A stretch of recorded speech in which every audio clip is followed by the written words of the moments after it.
Asking police officers to behave as ICE agents is antithetical to building community trust.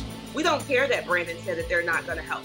We're calling ICE. That's it. Everybody who's listening or watching, the number is 866-DHS-2ICE, 866-347-2423. See something and say something today. That's Chicago Mayor Brandon Johnson and Chicago resident P. Rae Eastly going on about the city of Chicago putting an adversarial front up against the incoming Trump administration when it comes to the migrant crisis and the idea of mass deportations, while Eastly says they don't care if the city of Chicago and the state of Illinois ain't going to do anything because Chicago residents are going to be calling and cooperating with ICE. Interesting stuff here as we continue to watch what happens in the city of Chicago with Illinois in Focus Daily. Be sure to wake up with us each and every weekday morning for the live show, where you can take part in lively chats in the chat room. Also, you can get the podcasts. If you can't make it live, just search Illinois in Focus and you'll be able to join us that way. But also check out the segments and the news clips at the Center Square and with America's Talking Network. All right, so we talked a little bit about New York Mayor Eric Adams yesterday and some of the comments he made about wanting to work with the Trump administration. This is a Democrat wanting to work with the incoming Republican administration to go after violent non-citizens.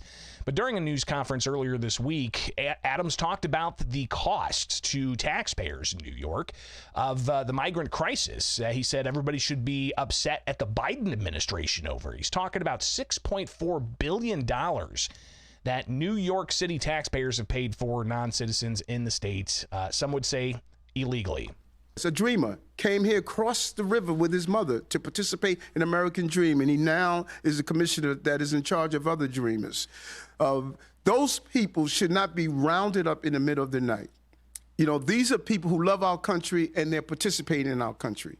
Those who are here committing crimes, robberies, shooting at police officers, raping innocent people, have been a harm to our country. I want to sit down and hear the plan on how we're going to address them. And he talked about how you can cancel him if you want, but he is obviously not really going to stand for violent non-citizens in New York City. So we'll hear a little bit more of what Eric Adams had to say, but P. Rae Eastly, when I connected with her, she's from Chicago, and she founded Chicago Red. You saw her earlier this week addressing the city council during a budget hearing, praising city council members for unanimously voting against a $300 million property tax increase and making comments that the city of Chicago is out of the business of funding non-citizen illegal immigrants, she says. So I asked her when we connected yesterday about the political sea shift that she's seeing and what's the lay of the land now? Well, I think that the citizens of Chicago are now aware that the emperor does not have on any clothes. Before, we were kind of tricked and gaslighted into these very liberal and failing policies through identity politics. However, organizations like mine, Chicago Red, we went and we removed the stigma from MAGA. We actually told people that it is not a racist thing to be pro-America. It's not a bigoted thing. That means that you love yourself and your family and those people who look just like you. And so now the movement is shifting. We saw that before, when the mayor wanted to push legislation through the city council, he was able to do that with the rubber stamp. We saw that when the curbs were sold. We saw that when the Skyway was sold. We saw that when Rahm wanted to close schools. However, this is the first time in the history of the city where the mayor got a stunning rebuke and 50 aldermen voted against him. So we even see this change now in the legislature, and it's a beautiful thing because now we all understand that the Democratic Party does not own us and they have no power over us. So in talking with P. Rae Eastly, I had to get her reaction to New York Mayor Eric Adams standing firmly against the crisis, saying it's cost New York taxpayers $6.4 billion. $200 million could have gone to 1,000 more police officers. $84 million could have gone to 730 park staffs. And you see some of the other numbers. Public schools, $33 billion. 50% of what it costs to run HRA went to this crisis. 50%. The police budget is less than what we spent. The entire NYPD is only $6.2 billion. Fire department only $2.6 billion. The long-term impact of what we did to this city you're going to see it materialize in administrations in the future. They hurt the future of New York City. And when people hear me say $6.4 billion, they may say, well, okay, it's just $1 billion here, $1 billion there. No, federal government made me take $6.4 billion out of providing these services that we all should be angry at what happened to our city under this administration. So Adams obviously upset because he said a lot of money could have gone to services to help the New York City residents. $6.4 billion worth. Chicago, it's what, 600 million plus $1 billion the state has spent. So we're talking approaching $2 billion, if not more. P Rae Eastly on this. I think that New York has a stronger mayor, obviously.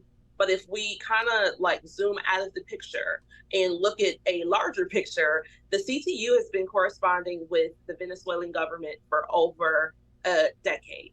They go down there quite frequently. They've put out resolutions against the Venezuelan government and things that they're doing politically. So I personally believe that CTU went down there to pass out maps to let them know how to get to the city of Chicago to eat our tax dollars.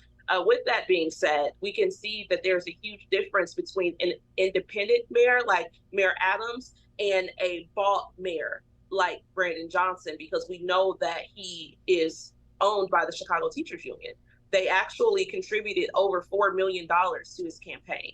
So he owes them, and he's doing everything that they tell him to do. So interesting to hear some of the criticism from Eastly on that. But to the mayor earlier this week, talking about how he hasn't met with the Trump administration yet. We have not made any contact with the Trump administration because he's still in transition right now. So I'm not entirely sure if that is if there's an appropriate protocol there that could be just out of line. We're, as I've said, the city of Chicago, we're open for business. We're just not for sale. So clearly, New York Mayor Eric Adams set to talk with the Trump administration's incoming border officials sometime this week. But Johnson earlier this week saying he hasn't even talked to the transition team yet. Asked about, possibly working with ICE to go after violent non-citizens. Asking police officers to behave as ICE agents is antithetical to building community trust, right? But, I guess we shouldn't expect more for someone who was a part of an operation where the Capitol was attacked on January 6th, where police officers were trampled on by mobsters, essentially. So our values are our values, and we're going to protect the people of this city. Our values are our values, and they're going to protect the people of the city. He includes non-citizens. Eastly says she doesn't care if Brandon or Governor J.B. Pritzker don't cooperate because the city's going to step up. We're calling ICE. That's it. Everybody who's listening or watching, the number is 866-DHS-2-ICE, 866-347-2423. See something and say something today. We don't care that Brandon said that they're not going to help. We're going to help the citizens of Chicago, the people who pay into the $25 billion ICE budget. It's very disrespectful that they're asking us to shore the cost of Brandon's plans when ICE has $25 billion to deal with this. They know how to get the people out of here. They know how to house them. They know how to round them up. Why are we using our legislative capital toward them at all? They don't deserve it. So there's nothing that Brandon can do. Tom Holman already said that if Brandon gets in his way, he will be arresting him. So if he wants to protect the illegals in his official capacity, he's going to go to prison in his official capacity. And we're okay with that too. It's absolutely nothing he can do other than pontificate in front of the cameras. Nobody cares. Now, one of the things obviously in front of Chicagoans is the budget, and they have to get something together by the end of this month for the coming fiscal year. And there's a $1 billion deficit unless they do some significant cutting, but looks like the mayor and city aldermen are looking for ways to increase revenue, everything from tagging property taxes to inflation to increasing liquor taxes and all kinds of other fees and tax increases. Eastly says enough's enough. They're done with it. We're not doing that. That's it. We don't support it. And we went down there and courted the aldermen. A lot of people just see us on the mics and we're fussing with the mayor. But what we're also doing is courting aldermen to our cause. Alderman Sapato actually had on a Chicago red helmet that we made, these MAGA hats that we made. So we have friends, we have people who go and push our agenda to their peers. Our goal is to shake a hand and make a friend. So as we're doing this, I don't believe that we're going to have any more tax increases. We saw that the $300 million got shot down, the $150 million got shot down. Now he's floating like $68.1 million, and that got shot down as well. No sitting alderman wants to vote for the tax increase because they know that an election is coming up, and we're going to run people against them if they do.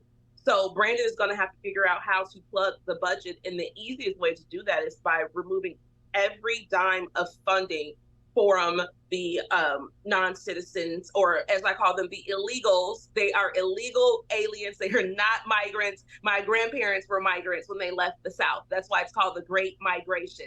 These are illegal immigrants trying to usurp the social and political capital of the American Negroes because they make us believe that we are all in some united fight against the white man, the man. But what I share with people all the time is that our ethnicity, we are a unique hybrid of African, Western European, and Native bloodlines. So no, we don't have time to get in racial fights right now when we're trying to save a country where our ancestors are buried deep, bone and flesh. No, we're not doing that anymore either. So it's a beautiful thing. It's wonderful. I think that there won't be any more tax increases. However, I am very happy that Brandon Johnson and J.B. Pritzker are telling people, come to Illinois, come to Chicago, we'll protect you. All that'll do is put more pressure on the city council and the state legislature to get rid of the sanctuary policies, and that's our main goal. So if Greg Abbott is watching, send the buses, okay? We want the buses, Greg. Eric Adams, you don't want them in New York City anymore? That's okay, send them to Chicago. We gotta make people start to really feel uncomfortable again so that we can have legislative conversations, because it doesn't matter how much we go to City Hall and tell them, we don't want the tax increases or get rid of the illegals. If they don't change the legislature, then we're just blowing hot air because the budget follows the legislation. It's simple. So we're pushing for legislative change. So again, thanks to P Rae Eastly for connecting with me yesterday. We'll talk with her some more as we watch this continue to unfold. Get the headlines at thecentersquare.com and the podcast anywhere you get podcasts, Illinois in Focus, and wake up with us each and every weekday morning live with America's Talking Network for Illinois in Focus Daily.